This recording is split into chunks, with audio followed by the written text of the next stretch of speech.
Good evening, and welcome to the Gunners Town pub for this episode where we discuss the game against Southampton at the Emirates and the Premier League.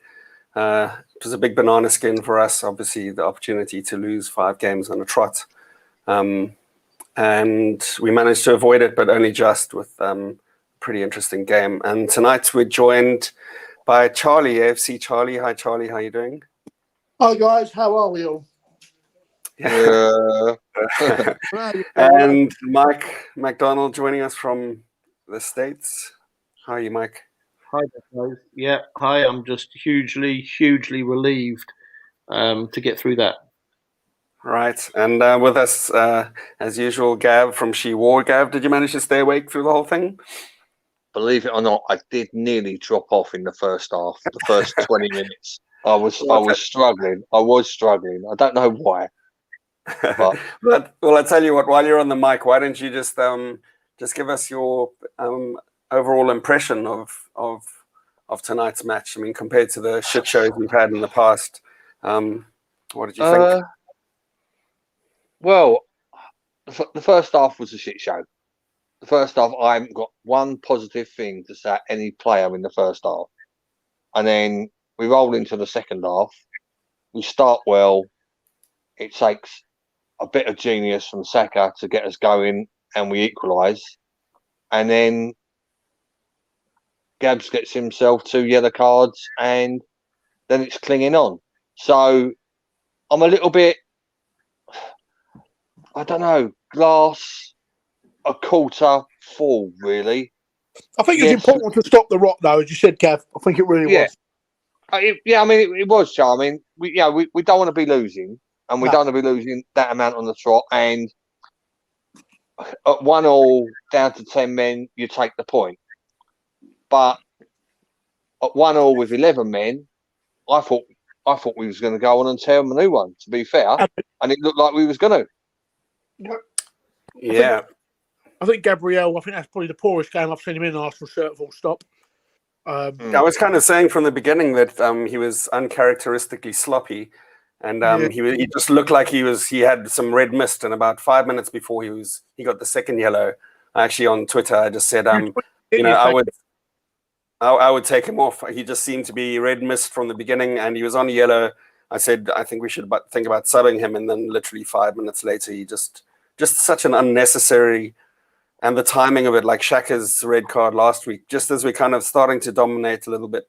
Get back into the game. It's just professionally, it's really poor, isn't it? And you can't blame Arteta for that, right? There was no need either, because Theo.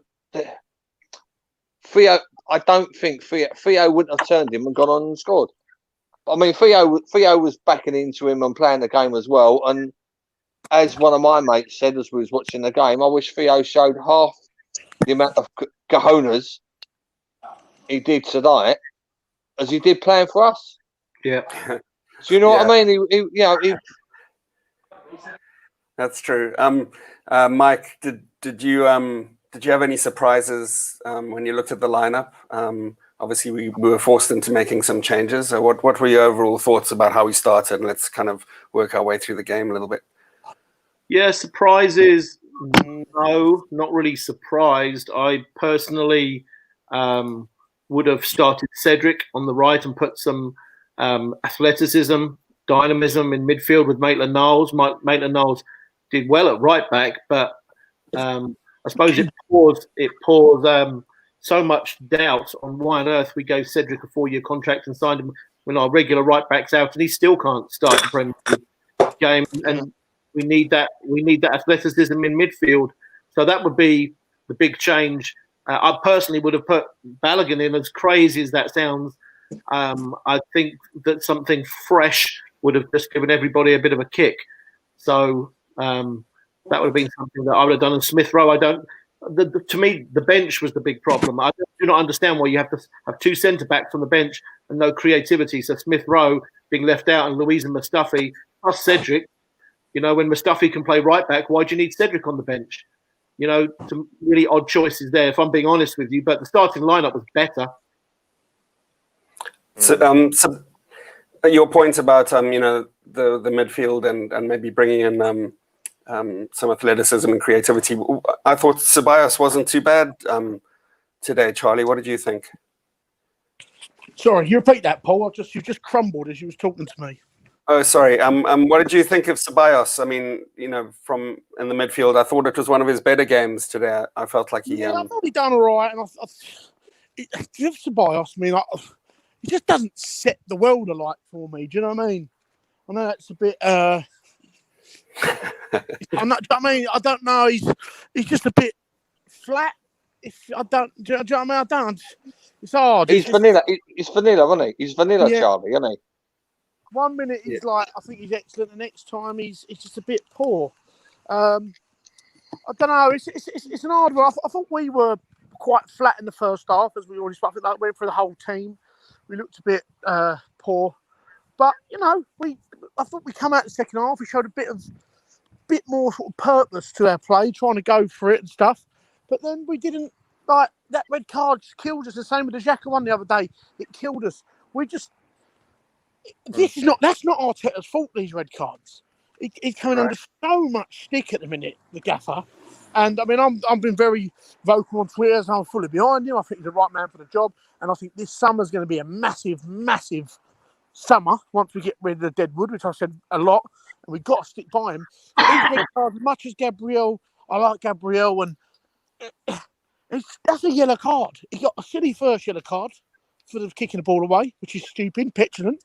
Then that is a yellow card what he's done. Walcott has turned. He's got so far up Walcott up his arse. It's another stupid red card that ultimately has cost us the possibility of getting 3 points today. And I just think we need to make sure that we just got to cut all that nitty gritty shit out. Do you know what I mean? Right. Did you feel that the energy had changed? I mean, obviously there's a sense of desperation, in that our results have been so very poor, Gav. Did you feel that the team today at least looked like they were interested in taking it to Southampton? You said you were falling asleep in the first half, so I'm I like I say, I mean, I put up at half time. It looked like 11 strangers who had just met each other playing football at half pace. It was almost like walking football. There was no urgency. There was no leadership. There was no drive. There was no runs. There was absolutely nothing in the first half. It was dreadful. It's probably rates upon one of the worst I think we've played all season, that first half. But credit, we came out the second half, and Arteta's obviously given them a rocket. The problem is he should have made Gabriel sit outside while he's giving everybody a rocket, because he's obviously wound him up too much. Do you know what I mean? He's wound everybody up and given them all that, But Gabriel was one of those that didn't need to be wound up, and he's obviously been wound up a little bit more than he needs to be, and that's what's caused him the red card. So it's just. You can't win, really, can you? No. Do you know what I mean? I mean, Gabriel was just one of these players that, he doesn't need to be wound up and given the fourth degree and shouted at, which obviously is what Arteta's done, because there was a very, very big reaction. And the only heartening thing is the player that gave the biggest reaction was Saka. And he was the youngest player on the pitch. And he's the one who got the ball. He stuck on 3 or 4 players and, set up the goal for us. Do you know what I mean? That was all him. He was the only one who done that, apart from when Willock come on. And when Willock won the free kick, when, again, Saka's put a lovely ball in. Yeah. And unfortunately, Holdings just knocked it onto the corner of the crossbar. But, I mean, it goes back to what me and Mike were saying when we was chatting the other day. It's the younger players that are showing the most vim, vigour, getting hold of the ball and wanting to run with the ball at their feet. And that's what we did not do in the first half. And me, again, like I say, as me and Mike were talking the last game, that Mike basically said that Arteta seems to have this thing where he can only play 2 Howland boys per game, and today he started 3. And again, I just don't think it was them, Mike. I mean, was you impressed with the Howland boys today? I'll chuck that over to you, mate. Yeah, well, I was, Gav. And again, they're the ones, if you think of three of them that offered the drive, the acceleration with the ball at their feet to try and drive us forward, which we need without a number 10 or an attacking midfield. You have to have a midfielder bring the ball to the attack. Was Maitland-Niles did it. He intercepted the ball on numerous occasions and drove forward. Willett did it when he came on. And you mentioned the main one, which is Saka. That's not a new thought, is it, Gav? He's been doing that ever since he was in the Arsenal first team. So what that would say to me is, and this is not a blanket over all youth, that all youth will do that for you, but those three have that in them and do it repeatedly. It's maybe the number one thing they do. So you know what? If you're lacking that in the others, maybe if you put somebody like Smith Rowe in the team, maybe he would offer that too, and he'd play unafraid, because without Saka's fearlessness, I suppose that's what it was. Everybody else just passes the buck during this poor period. He's fearless and doesn't seem to care about losing the ball. He just goes for it. Maybe the others would feel the same way. Maybe that's how we get out of the hole. Just a thought. Right. Yeah. What did you think about Aubameyang back on the left? It's obvious that the experiment of him through the middle hasn't really worked, and you guys mentioned, that maybe it was time to switch back because he seems to be at least more productive and more comfortable coming from there, and maybe more useful. Charlie, what did you think about that with Aubameyang? Are you back with us? What did you think about Aubameyang playing on the left? Did that help? Sounds like a robot, mate. I'm sorry, what? Can't hear you. Basically, he's saying, what did you think of Aubameyang predominantly down the left tonight? I can't hear you, mate. I can't hear you, so I'm going to answer my own question. I was going to say that I think I'm glad Aubameyang got a goal today. I think that was very important. Quite a quiet performance again, but I think our biggest problem is, we all know it, guys, our centre midfield. We obviously had a reinforcement with Partey in the summer or the end of the season, and it's unfortunate the injury he's got, and the midfield. I mean, I just see a comment pop up. I was saying this now, saying the midfield is shocking. Elneny's not the player everyone wants to go on about. Had that one good game against United, but he's not the player we got to look to. I think Tobias is pretty average, and we need a major rebuild in that centre midfield.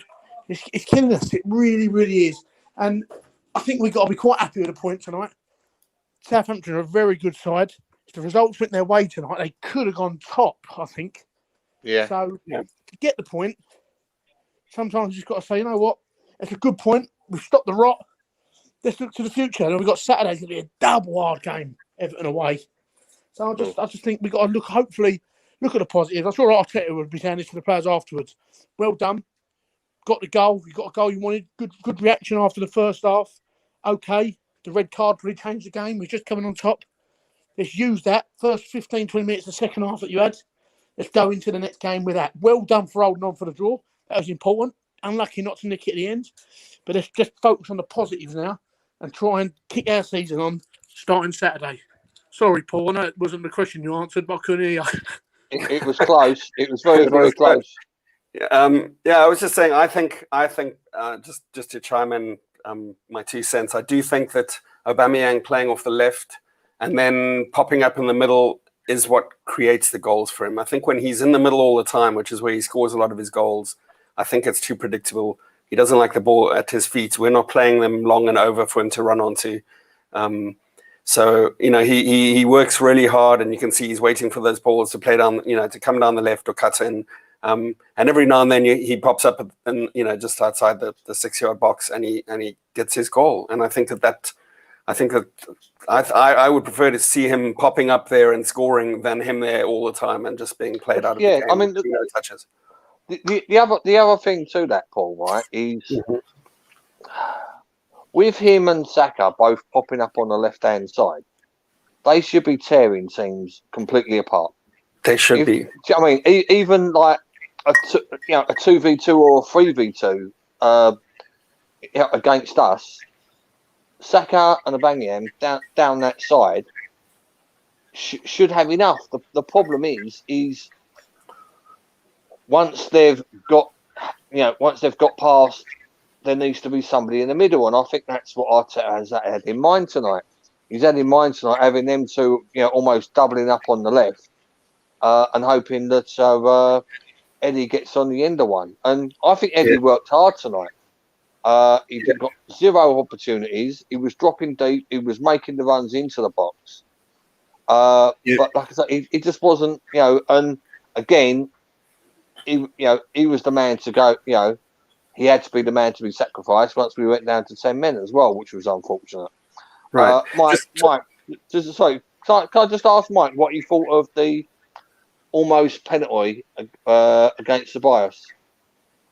Well, I thought that he dove. I thought that it was a shame because he could have cut the ball. I think he had a passing option. Somebody was wide open. And it was an act of desperation for me, Gav, because we are so desperate for a goal. I think he was thinking in that split second that he'll take what he's given and see if I can con the ref. But it's hard to con the ref. I think there was contact, Mike. Yeah. I think the guy kicked his ankle. I mean, it looked like maybe it wasn't enough for him to go down, but it was a foul anywhere on the pitch. I didn't think it was a foul. You don't? No, I thought he went down. On the replays we saw, it looked like he kicked him on the inside of the ankle. But it's not enough. It's not enough to go down. But, no, I agree with Mike. There was a pass, but he did hit him. Yeah. That was my thing. Well, I mean, again, as Mike said, desperation. If we was 2-0, 3-0 up, he probably would have tried to stay on his feet and make the pass. But it was a desperation move, and I don't blame him for going down, to be fair, because we've had them given against us. We've had worse given against us. He definitely clicked him. I thought the Southampton player clicked him twice. Well, I think and Holding done it to the geezer as well. Yeah. No, exactly. There was something you said earlier, Gav, that I wanted to touch on, actually 2 points, and I wanted to aim this kind of at Mike because it's something he's mentioned in his blogs before, but you said that at first, there were 11 players looking like they were strangers. They just weren't connecting.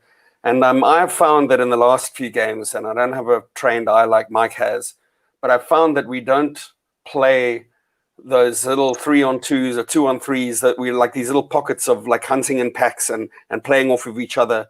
I feel like we play very insular, kind of isolated games. There's none of that playing off. Well, not none. There's some, but not as much as you'd think there could be, and that we've seen kind of before. Mike, is that something that am I imagining that, or does it seem like we're playing in groups of 2, and that's not enough really to really advance creatively, Yeah. I think that's intentional, Paul. And I actually think if Arteta keeps his job, which I'd love to see him keep his job, I think we'll see a completely different Arsenal next season when he's got the players. So my point, I suppose, is that he is trying to mould our football around obviously the players he's got, which is what he should do. And we are not technical enough. So if you think back 10 years to when we were frustrated, but we had a whole bunch of super technical players, we could play that way. I don't think he trusts them technically, so he's not wanting them to play that way, Paul. Right. So did you, Charlie, did you notice that Arteta seemed less, authoritative on the sideline today? It felt to me a little bit like he kind of, I know he always has something to say, but he didn't seem to be as continually, FIFA on the joystick kind of controlling all the players and shouting and all the moves. But did I imagine that too? Or do you think maybe he is taking a bit of a step back? Not something I noticed off the top. He looks a little bit deflated, I think. I think could be worse. I think he looks a bit how we feel. I think shell shocked. Yeah, I think one thing you can't knock Arteta, he is someone that does care and he wants the Arsenal to do well. I think, and I think he's never experienced this pressure and the stick he's been getting before ever. Do you know what I mean? So I reckon that may have taken trial by fire, right? Yeah, I mean, it's hard for him. I get it. I do get the criticism he gets. I really do. I mean, some of his team selections are odd. Some of the things he does is odd. Tonight, a couple of things, I think, maybe I wouldn't have done that. But he's learning on the job, essentially. I know that we're Arsenal Football Club and we shouldn't have someone learning on the job. But at the moment, we are. And that's the situation we're in. And I put a tweet out on Sunday after the game, and it got a quite good response. And I said, I think these group of players, if Arteta was to get sacked, would have got 3 managers sacked within 4 or 5 years. So the players have to take a part of the responsibility for that. The same players, the Bellerins, the Xhakas, the Willian who's come in now, and all these sort of, even Aubameyang, Lacazette. Like, I mean, I love Aubameyang. I was over the moon he stayed, but his performances at the minute are not good enough. They're not, and I love Aubameyang. I mean, he won us the cup final, but I don't know what's going on. I don't know if it's a confidence thing, if it's a thing with the contracts. I haven't got the answer to it, and I'm sure Arteta hasn't. But he's just not the player he was at the minute, and these little silly red cards, that's not, Arteta can't do. Xhaka going to grab someone around the throat is not a thing the manager can do about it. Other than some people say, well, shouldn't be on the pitch anyway, which may be. Pepe's headbutt, the same thing. I mean, Gabriel's one today as much. It's not as malicious, the red card tonight, but it is just as silly and petulant in my eyes, and it's cost us as much in them other 2 games as well. I think it really has. I think tonight's red card, we were just starting to get a bit better, and we just scored the goal. I mean, the second half, it was a bit better, and it just killed us, hanging on again. And it is hard for Arteta at the minute. It's hard for us to watch. It's not good football, and we're used to watching a great footballing side. At least if we was letting in goals, at least we'd normally be up the other end, having good chances, trying to play a bit of football. But that is completely opposite now, and I think that's due to the personnel of the players, and that is something that Arteta and Edu, and if they speak to the Cronkies, they have to have. If Arteta wants to save his job, he has to be getting in there to them Cronkies and saying, "You know what? I need a good 100 million's worth of players in January, and that's going to cost. But we need 2 or 3 big creative players." So, Gav, those are all good points, Charlie. Do you think kind of what Charlie's talking about? You know, that everybody's responsible. The players, have to do their part to support Arteta and all that kind of stuff. Do you think the perspective of knowing that we still have 25 games left and 75 points to play for, and yes, we've lost 7 games, but a fair number of teams have lost 4. Maybe we're getting our bad run out of the way, before December, which would be great if we could pick up some form and start to, do you think it's an exaggeration? Do you think there's hope? Do you think there's still? Do we judge them in May? Should we be a little bit more? Yeah, see, that's the thing. I mean, if you look at the games that we've lost games that we probably would have expected to lose. We probably would have, we don't like expecting to lose at Tottenham, but we don't like expecting games, to not lose. really, right? We don't like expecting to lose against Liverpool and Man City and Man United. All right, we won at Man United, but we have had a lot of hard games front loaded. But the problem is when you look at it tonight, playing Southampton, who could go top of the league, was a hard game, and then Saturday or Sunday or whenever it is when we got Everton, they're right up there, and I believe they won tonight again as well. So there's no easy games at the moment. That's the problem, and the problem is our midfield is absolute toilet.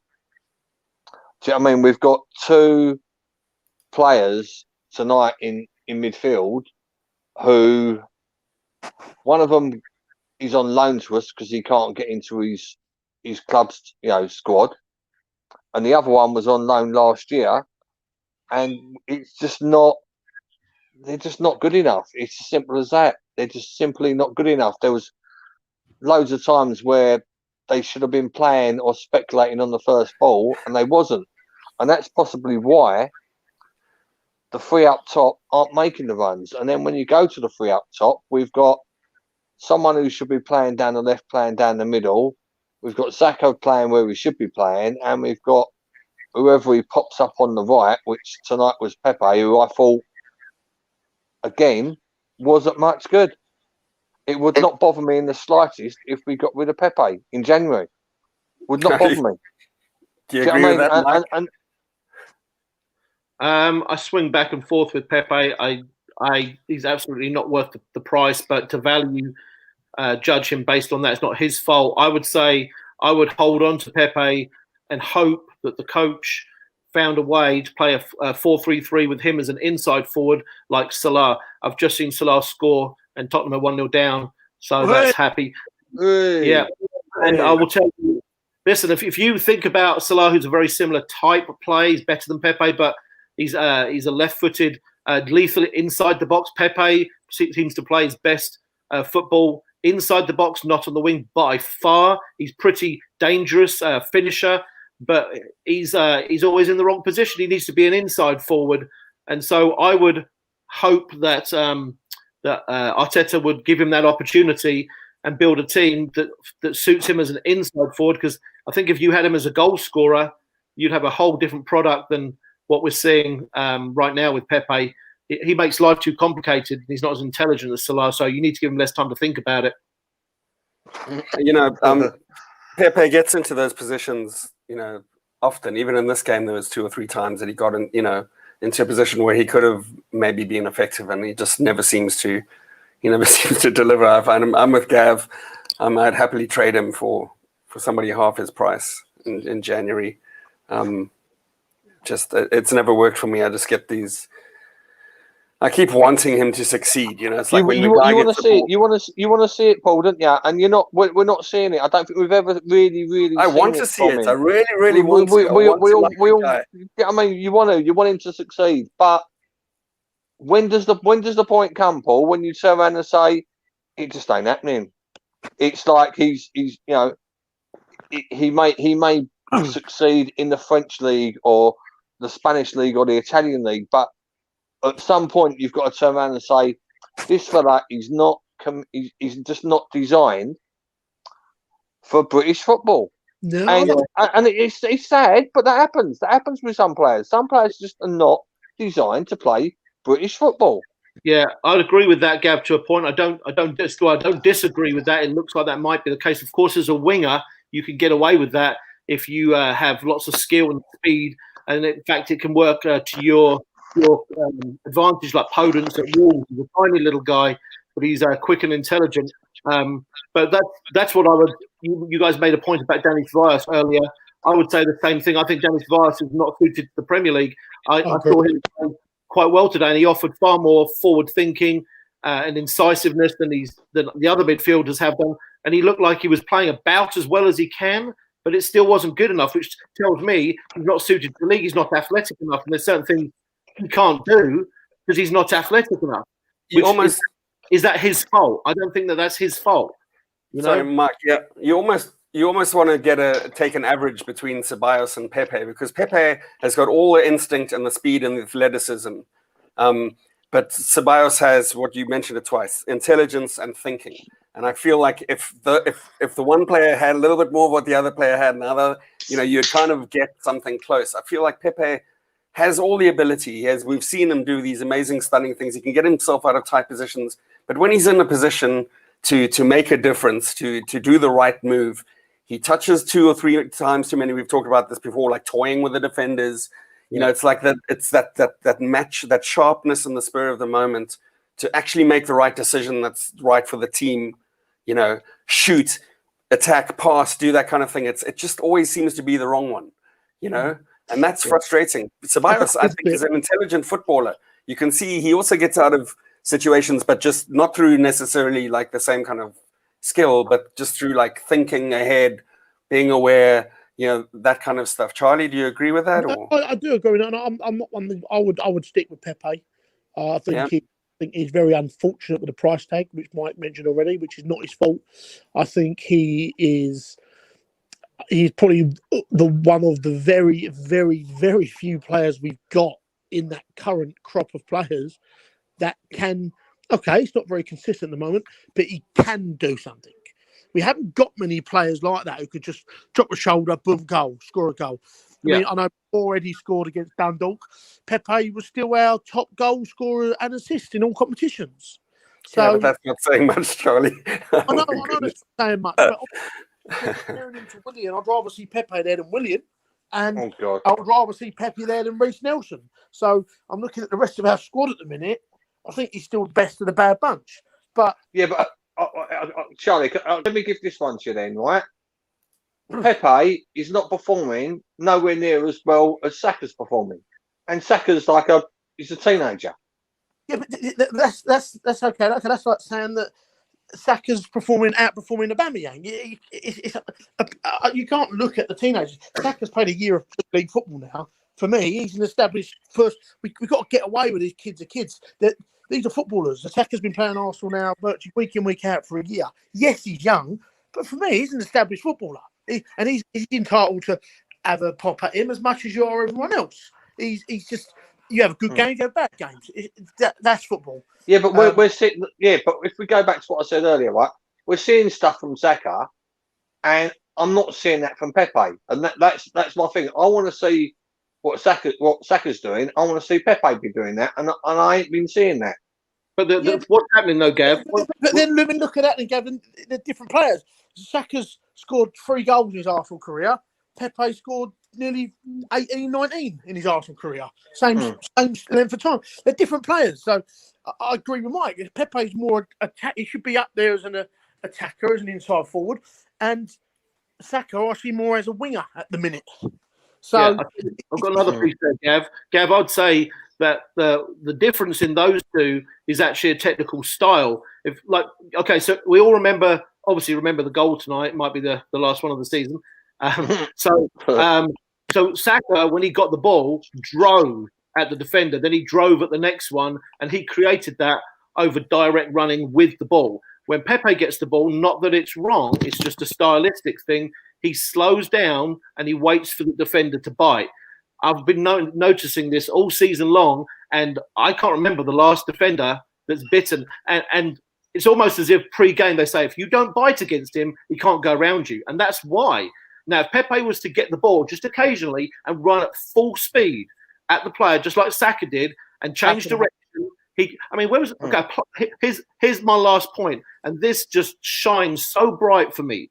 A player with that level of skill and body feints and just the way that Pepe plays should be earning penalty kicks. Yeah. Has he ever earned a penalty kick for Arsenal? That's because he moves too slowly with the ball. So if you were to kick him, it'd still be standing still because there's no momentum with the way that Pepe moves with the ball. Does that make sense? Yep, totally. Yeah, and I mean, again, I get what you're saying, but it's almost like he's slowing it down because he's playing out on the right and he doesn't like putting the ball in with his right foot. Do you know what I mean? He's got to start taking players on one dimension with his right foot. You know what I mean? You just know you've just got to stand. Don't show him.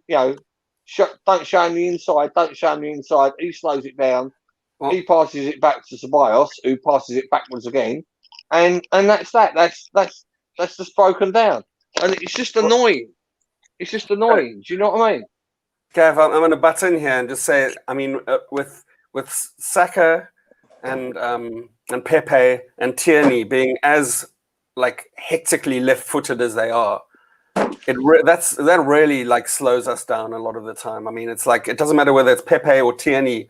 If they get it out wide, both Tierney, they both have to try and pretend that they're going to fake it, that they're going to cut in and shoot on the other foot. If Mike says, the player doesn't bite, that you can just snuff it out. Like with Tierney, he's got to try and run to the line and cross with his left foot because he absolutely cannot cross with his right foot. That's Pepe's the same, but about cutting in. So it's like it's so easy to defend. So why is like I say right? So I mean, this is probably a question for bloody Arteta, right? But why isn't when Pepe's getting in them positions, why isn't somebody overlapping? There should be somebody always overlapping, and we're just not getting that either. Then the defender has to fight. Then the defender is stuck. He's got no choice. He's gonna he can't show him the inside because he's gonna leave a massive gap down the outside, and we're not seeing that either. Well, we know Arteta listens to the blog, right? Because he's been making all these changes. But so we know that probably we're going to see a lot of overlapping. I'm going to just switch tack a little bit because we've talked a lot about the midfield or lack thereof, and and up front. Holding gets a bad rap. I see a lot of people kind of like to diss him. But as far as, like I said, my untrained eyes, I see Holding putting in a shift week in, week out. Sure, there might be one or two loose things. All of them were loose. It felt like nobody was talking today. And it's funny enough because Gabriel was involved in a lot of those. Holding would pass to him or pass back to him. And I think Gabriel was just on another planet. He was just wired. But Charlie, what do you think of Holding as a player? I think he is very limited. Yeah. I think he's very slow. I think if he wasn't English, he would get in 10 times more stick than he is. I think he's good enough to start for Arsenal Football Club? Honestly, no. I don't think he would get in any other of the top 6 starting centre backs. I don't think he would. I think he's bang average. And I know that sounds very harsh. But yeah, that's my thoughts on him. I'm not his biggest fan. I think because he's English, because he had that good game in the cup final against Chelsea years ago and done the thing with Diego Costa, become a little bit of a fan favourite. But I don't see him improve in all them time in them years. From that game, I haven't seen him improve as a footballer. I think he was getting better at some point when we were playing three at the back and we had Luiz and Socrates, and he got injured at United. And that little run for Emery, I thought he looked all right and comfortable in the 3. But he worries me. I think you come up get someone a bit of pace and he's banging trouble. But you don't think that his consistency makes him, an asset in the fact that, we've been so used to having a back, our defense with the Mustafis and the Luizes and those kind of guys that can give you a 3 performance or an 8 performance. If Rob is delivering 6, I don't see how I can talk about him being consistent, Paul, when I look at the previous results. We've got him, we let in a goal tonight. All right, Grant, not his fault. We lost to Burnley at home. All right, well, not his fault. We still part of that back unit. That Aston Villa game, he got absolutely ruined. 2 of the goals were his fault to blame for. So if you're being consistent and having a bit of a mare in a bad defence, I would say yes. No, playing next to Hector Bellerin's not the greatest thing in the world for him. But for me, he's a squad player at best. He was the senior. He was the senior defender tonight. He was the oldest. He was the oldest defender. Which also shows where we are banging trouble then, Gav. Yeah. No. I agree with you. I'm not saying he's 25 years old and he's never played for England, who have not got a decent centre back between them. I think that says a lot. No, exactly. I agree with you. I think Holding is limited. If we was constantly playing and sticking to playing 3 centre backs, I'd have Holding in there all day long because he's got the height and the other 2 are going to cover him for the pace. But when you're playing, 4 at the back and 2 centre backs, I worry. But again, I didn't think he done much too wrong tonight. Do you know what I mean? But again, in the first half, they were all fucking shit. So if you look at his stats, clearances and clearances of corners and interceptions, and whether they're accidental or purposeful, like some really important little touches and blocks and positional awareness, I think he gets a bad rap personally. I don't think he's not one of the invincibles, but as he's keeping other players out like Mustafi and stuff, and I feel more confident with him there. For some reason than the only surprise really for Southampton's goal, for Theo's goal tonight, was it wasn't cutting in between Maitland-Niles and taking advantage of Holding's pace. The fact that he sort of cut inside and took advantage of Tierney's position, and Tierney's a proper fan's favourite and everybody loves him, but you've got to throw your hands up. He should have been closer to him. He should have been tighter to him for their goal. But again, like I say, it's one of those. And the other one was that, again, me and Mike have been speaking about this a couple of times about you boys, was the fact that we look a lot more secure and a lot more stable as a team and a defensive unit when we've got Louise on the pitch, and that's how bad as a defensive unit that we can be at the moment. So well, that's because he's our creator. He bypasses the lack of creativity in the midfield. He's a leader. He's a leader, and he's a winner. And like I say, that's what we didn't have on the pitch. Do you know what I mean? That's what we didn't have on the pitch in the first half and the majority of the game is leaders and winners. Right. Mike, the Holding thing. Yep. Yeah. I think Holding is a deep block defender. I like what Gav said. I think Holding's good in a 3 because if you do have 2 other centre backs that have pace, then you can cover him. Not every back 3 has 3 fast players, and they seem to do fine. So he's a deep block defender for me. If you're playing a deep block like we were the last half an hour, you're asking him to head balls out and make blocks and be determined. Those are his qualities, and I think he did well. And I think what Paul said is very fair because Arsenal have been playing a lot of defence. I think we've got to see a lot of those qualities. But I also think that Holding is a short-term option. He reminds me in some regards to Xhaka. I don't think players like Holding, Xhaka, Ceballos are suited to modern-day Premier League football because modern-day Premier League football, you have to be athletic and you have to be quick and fast. And if you're not, then when you're put in the lineup, the coach has to build around you to cover your weaknesses. And that is not sustainable. So, for example, if Holding's going to be your number 1, he wouldn't be my number. Maybe he isn't Arteta's ultimate number 1 in a back 4 or 3.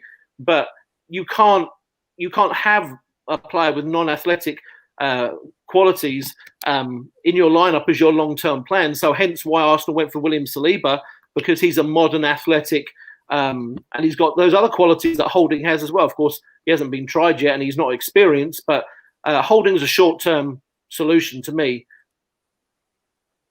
So, when how is the Saliba thing going to get resolved? Did you see there was that comment, I think it was earlier in the week, basically on Instagram, he commented on, I think maybe Laka's goal, and then mentioned something about, Guendouzi, and then how he's been locked out of Arsenal like Guendouzi. It was kind of a very public kind of thing. Charlie, how do we resolve a situation like that? How did this Saliba thing go so horribly wrong when, It's a very odd one, and it's something the club has been criticised for, and I agree in a way.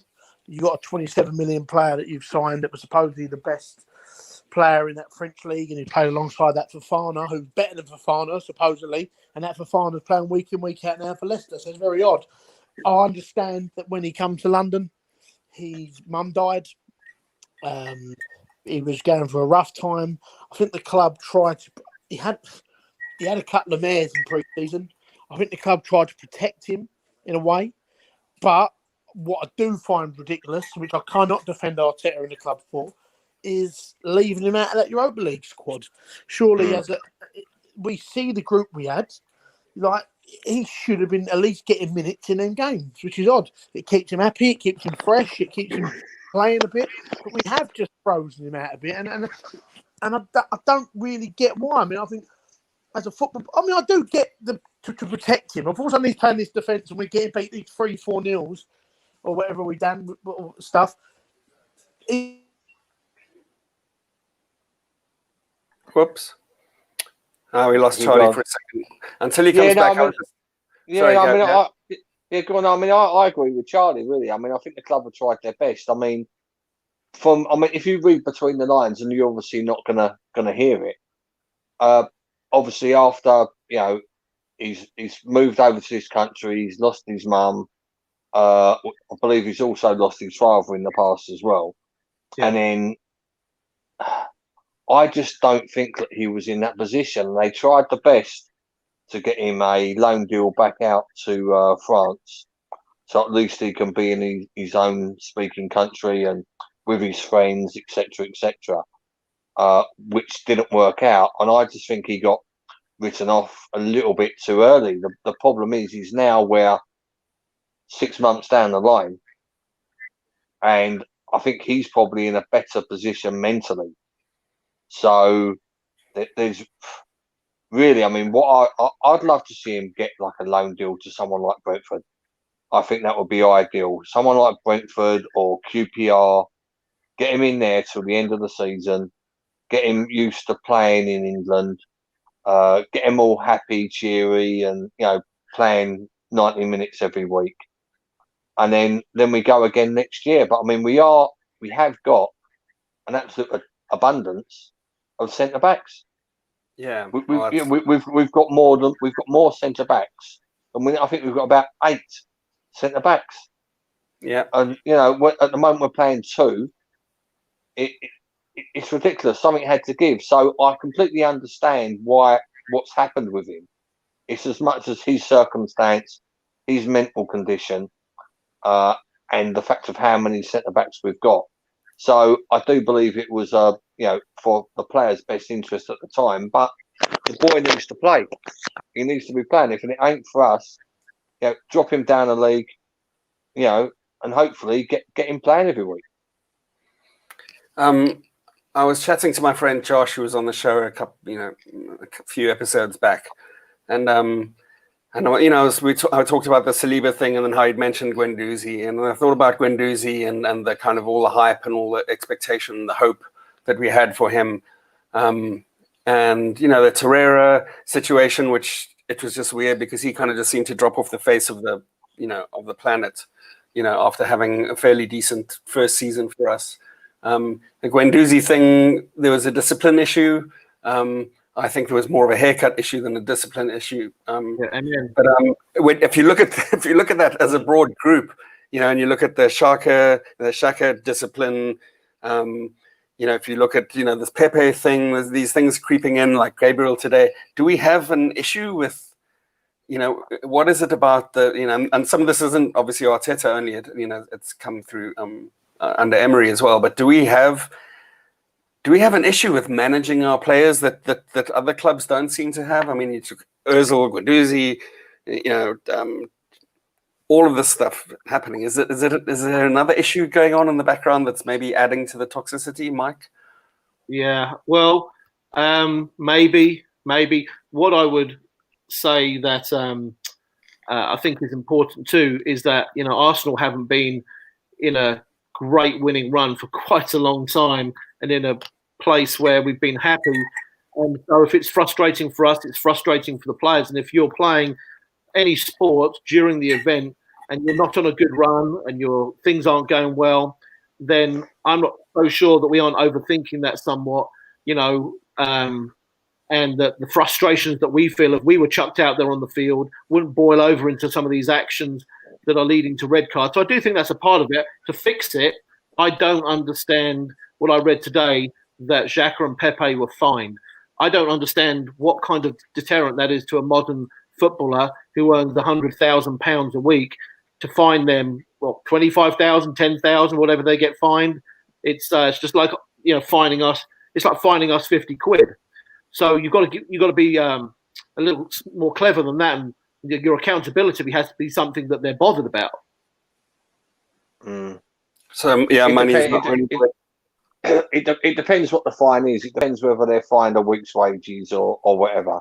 I mean, but still, I know what you're saying. If you're earning, if you're earning the best part of £5 million a year, what's £100,000 fine? Yeah, maybe the fine goes towards something. I'm not sure. I mean, I know they had Mertesacker used to collect fines for everything. Arrive late, leave your socks on. I don't know if that all goes towards like a big piss up at the end of the year, or I think it might go to the Arsenal Foundation. Well, that'd be good. Then they can fine them every week. As far as I'm concerned, I think somebody in the chat might correct us if we're right or wrong on that one. Gav, so tell me something. Without Bellerin and Xhaka today, which obviously weren't, they were forced changes. Would you say that we looked any better without them? No, I mean, if they were available next week, would you put them back in? Or? Yeah, Bellerin straight in. There's no question that he's the only right back that we've got that has any sort of attacking menace. And actually wants to go forwards. Yeah, he gets caught out sometimes. Yeah, he does things wrong sometimes. But I didn't think Maitland-Niles was giving us anything extra. down the right-hand side of the pitch, and all of our good work throughout the whole game was down the left-hand side. So that speaks volumes. But again, Tierney didn't get much further forwards from the left himself either. He didn't really get much up the pitch. Not that he could do much. He was down to 10 men. Xhaka, I'd rather Xhaka than the two that played today, to be fair. At least he tries to look for a longer ball, and like I say, I just don't get the two midfielders that we've got. I'll be quite happy to see them both at the door in January. I don't think they bring anything whatsoever to us. Mike, you agree with that, Bellerin? No, I would go the other way. Personally, I think that Bellerin is a buck passer. I think his whole career, he's been satisfied with where he's at as a footballer. And he reminds me of Theo Walcott, who used to infuriate me at Arsenal, that never seemed to go in for any extra training to make himself better, get the ball on the wing. And I don't care if you're a right back or a right winger. If you're a right back in the modern game, you're a right winger, because that's where you play half the game. And he doesn't have a single skill or a way to beat his fullback. Even when he had electric pace, he still wouldn't use it. He just passes the buck. And so I would, every day of the week, pick anybody, whether it's Cedric, Maitland-Niles. I would pick anybody, because Maitland-Niles, one thing I can say about him is he's fearless, and Bellerin is full of fear. He doesn't. Yeah, but Mike, I'll hit this at you then, right? Maitland-Niles did bugger all in the attacking sense all game. I'm not slagging him off, because there was plenty worse on the pitch tonight, right? And again, Tierney did nothing either in an attacking sense all game. So both our left and right backs tonight were just complete rubbish. Like both of them contributed absolutely zero in the attacking sense of the pitch. At least when I see Bellerin on the pitch, I see him trying to go forwards. All right, so it don't work all the time, but at least I see him having a go. And tonight, I didn't see either Maitland-Niles or Tierney having a go, and that's what upset me. Sure, I get that. If you watch the game back, you might see that that Pepe, who was sliding inside when we were attacking, was in too tight a gaps. They couldn't get him the ball. And I think if they were to get Pepe the ball, the plan was to get Maitland-Niles on the overlap. But Maitland-Niles, if he goes forward at the wrong time, is going to be exposed at the back. I thought Maitland-Niles didn't do much in the attacking sense because of that. But I do think that he intercepted in the second half 3 or 4 balls that came across and took off with it, which that was promising. Tierney wasn't as dangerous as he has been in recent weeks, but he's been a threat all season going forward, far more so than the other side of the field. And then going back to the other point on Xhaka, Xhaka's just not suited to the Premier League. We just play him and we cover his deficiencies. And for me, I would far rather him have played his last game for Arsenal. There's no way I would bring him back in. I think that just it lowers the standards of the rest of them when Granit Xhaka plays, because Granit Xhaka just bails. I wouldn't even be surprised, can't prove it, that what he did the other night was to get Christmas off with his new little baby girl. That guy he fought with wasn't even the guy that he chose to rugby tackle. So I thought that was an act of intentionality by Granit Xhaka. And can I add one more thing? I think Arsenal do have a midfield that, at least in the short term, is functional and Premier League ready, but they haven't played them. Now, Thomas Partey's injured. He's one of them. The other two are Maitland-Niles and Willett, because those guys are athletes and they will run with the ball. And if you haven't got an attacking mid, this is so crucial.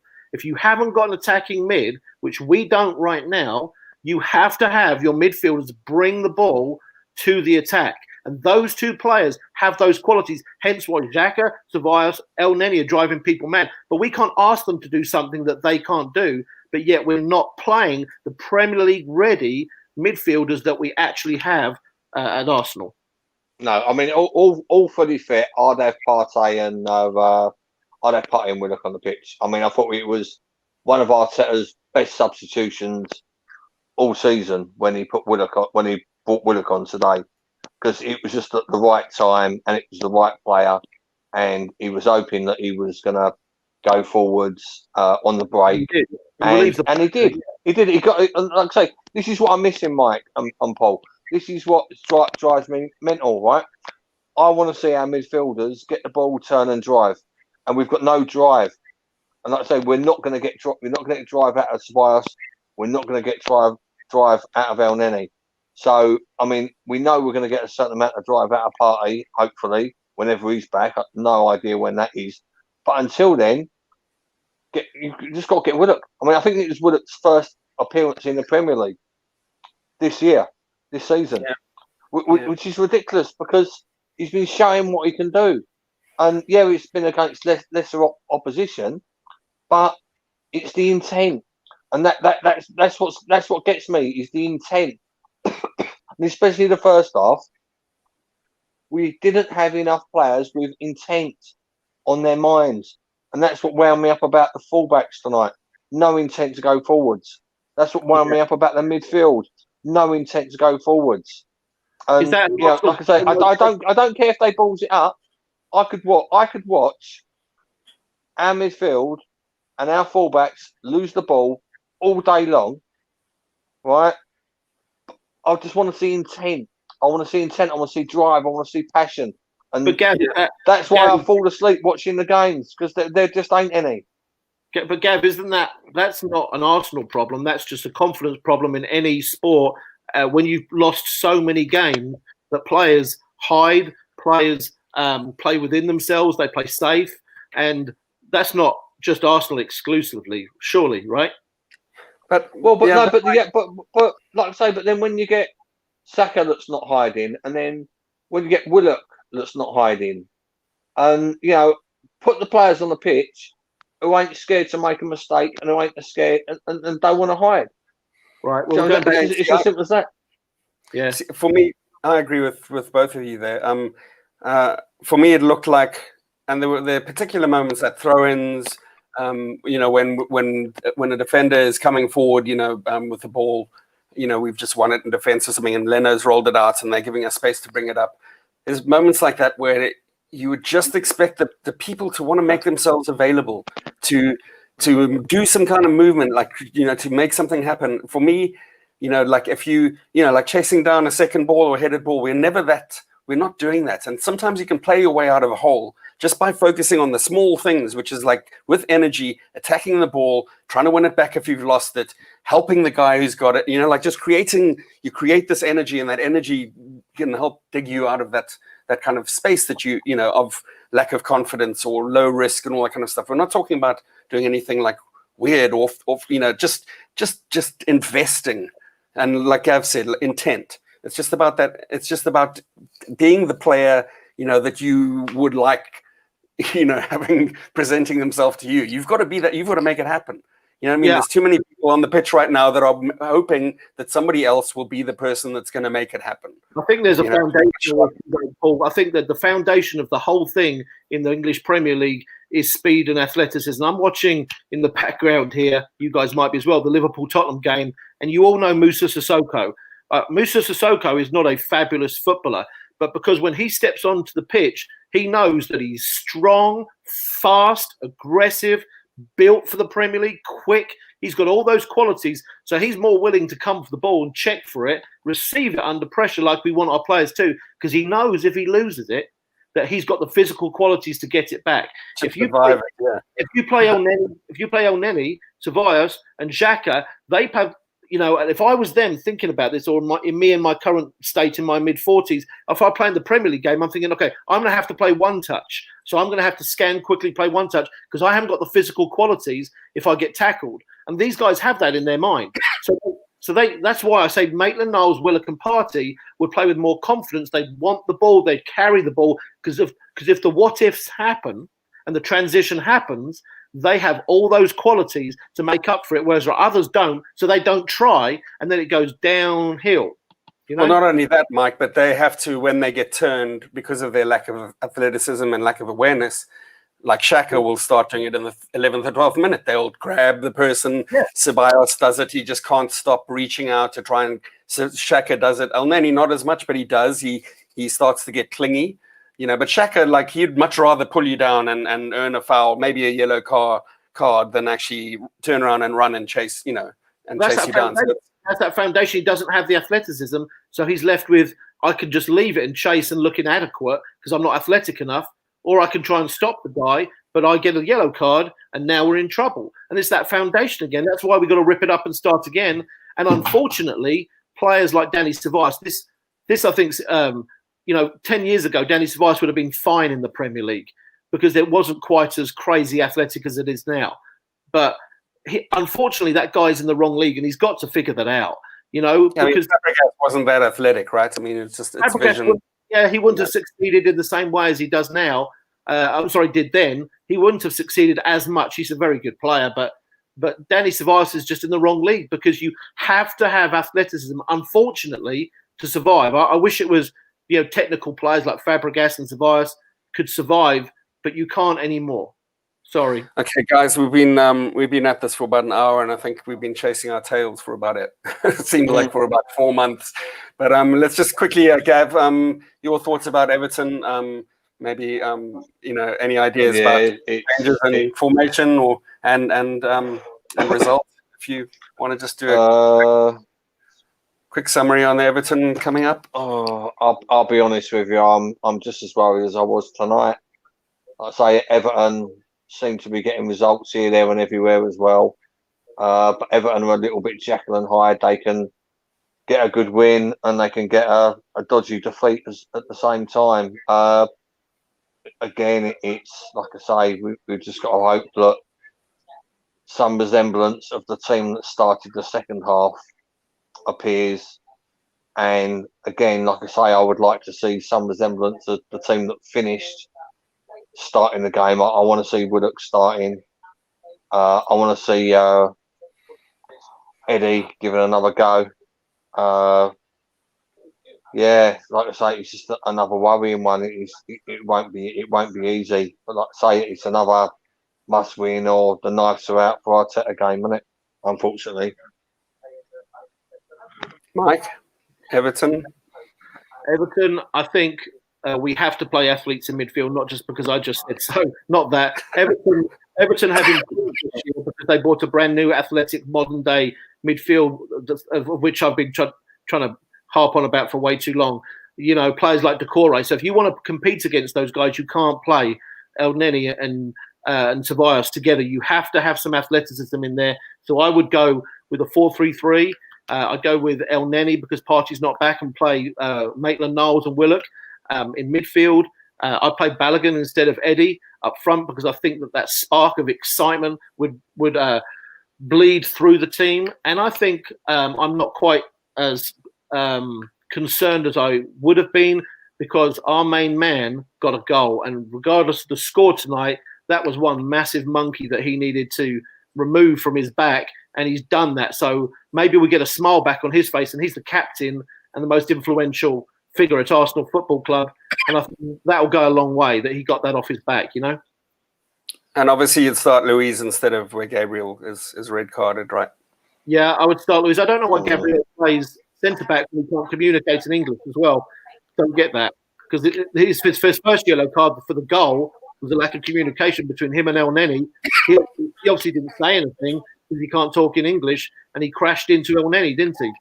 So, yeah. So prediction? I'm going to go for another draw. I'm going to go for 1-1. Gav, prediction? I think we'll lose 2-1, 2-0. I'm not big, like I say, I just can't. I just think that's in the hole we're in at the moment. I hope I'm wrong. I'll split you guys. I think we'll lose 2-1. But I hope that we can pull a string of results out of somewhere. I think we've got enough talent. I think we're just underneath a big rock right now, and the best way is just to play out of it and try and have fun while you're doing it. And that's what I'd advise: is just get the smiles back on the faces. Anyway, so you'll see that in the next couple of days. Loads of smiley faces in the training ground, all cuddling and laughing and joking with each other while we're all suffering, getting a piss taken out of us by our mates. Yeah, and it shouldn't be any other way, right? Because this is Arsenal. Anyway, guys, thanks so much for having this chat. I think it was a good one. It was nice to speak to you both again. And you, Up the mate. Arsenal. Up the Arsenal. Cheers.